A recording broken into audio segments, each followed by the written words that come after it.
Hello বন্ধুরা, আমি কিছু মনের কথা বলতে এলাম, আমার মনের কথা তোমাদেরকে। আমি ভিডিও করি চোখ বেঁকিয়ে মুখ বেঁকিয়ে, তো ভালো, কিন্তু আমার এই হাসিটা অনেকেই বলেছে দিদিভাই তোমার হাসিটা খুব সুন্দর। আমি নিজেও জানি আমার হাসিটা সুন্দর, শুধু আমি সুন্দর দেখতে নয়।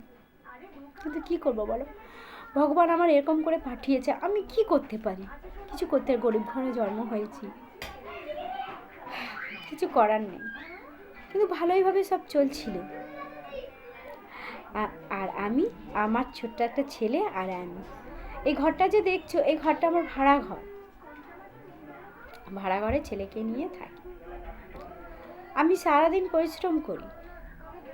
হ্যাঁ, এখন যদি বলো কেন তুমি একা থাকো দিদি ভাই, হ্যাঁ আমি সিঙ্গেল মাদার। সিঙ্গেল মাদার যারা আছে তারা এমনি এমনি হয় না। অনেকে এমনি এমনি হয়, তারা মানাতে পারে না, তাই হয়ে যায়। আর অনেকে মানিয়েও হেরে যায় সমাজের কাছে বা পরিজনের কাছে, আপনজনের কাছে হেরে যায়। কেউ বাধ্য হয়ে সিঙ্গেল মাদার হয়, কেউ ইচ্ছাকৃত হয় না, বুঝেছ? তো সে সিঙ্গেল মাদেরকে নিয়ে অনেকে অহস্য করে, অনেক নোংরা কথা বলে যে এই মেয়েটা স্বামী ছেড়ে আছে মানে এর অনেক দোষ আছে।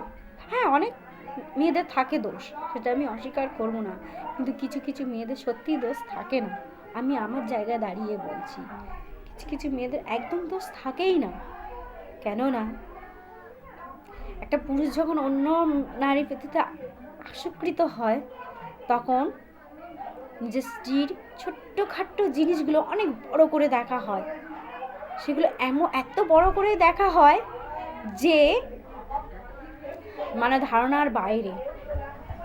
আবার অনেক মেয়ে সেইগুলোকে মেনে নেওয়ার অনেক চেষ্টা করে, কিন্তু বাধ্য হয়ে তারা সিঙ্গেল মা হয়ে রয়ে যায়।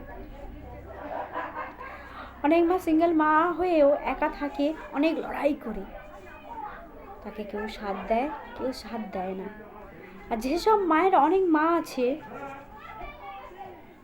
এমনি সিঙ্গেল, কিন্তু ভিতরে সিঙ্গেল থাকে না, অন্যরকম হয়ে যায়।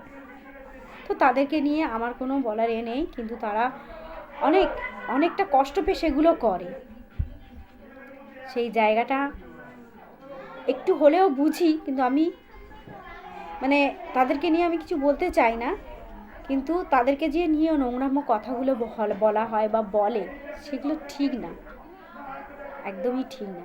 কারণ তার জায়গাটায় তোমরা দাঁড়িয়ে একবার দেখো, সে আছে এই জায়গাটায় গেছে, কোন যন্ত্রণায় গেছে।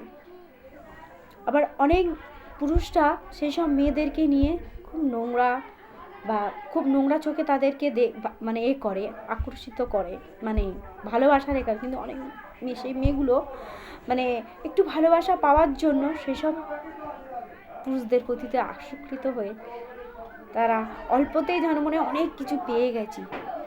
সেই সব পুরুষদের উদ্দেশ্যে আমি একটাই কথাই বলবো, তোমরা এরকম করো না। কেননা তোমরা